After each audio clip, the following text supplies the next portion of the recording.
Huge. Come on out here. I want to introduce you to a couple of folks here. Next to me, Teresa Nelson. She's with HMS Titanic, Inc. And next to her, that very happy young man with a big smile on his face is Mick Hager. He happens to be the president and CEO of our Natural History Museum. And these five, along with 195 other Titanic artifacts, are going to go on display when? February 10th.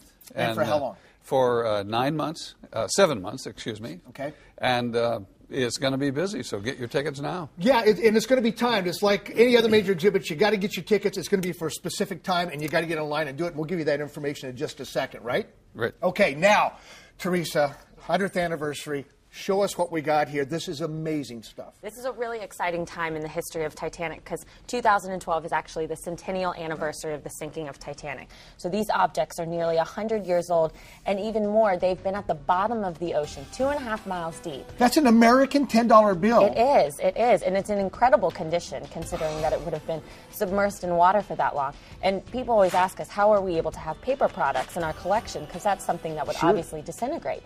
And the answer is because they would have been found in something made of leather. Something like this leather wallet that we have here. And what's interesting is the tanning process that they used on leather in the early 1900s used a chemical that actually repels the microorganisms at the bottom of the ocean. So they can't eat through the leather. So whenever we recover a leather wallet or a suitcase, it's like a virtual time capsule back to 1912. Okay. These are actually, these are art objects. That's why you got the gloves on. Okay, what is that little guy? It looks like a gold something. This is a perfume vial, which is so delicate and small. Hard to believe that we were able to bring this up from the bottom of the ocean. And we actually know who this belonged to.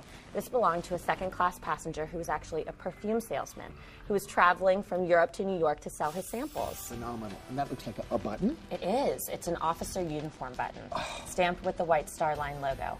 And it's important to remember that all of these objects tell the stories of the 2,228 passengers and crew members who are on board Titanic. Okay, and then real quick, Finally, we have a cup here from the third-class dining room, stamped with the White Star Line logo. And in the exhibition, we'll have third-class china next to first and second class, so you can see how different they would have been. Teresa, Mick, thank you so much. Again, folks, let's put up the information one more time.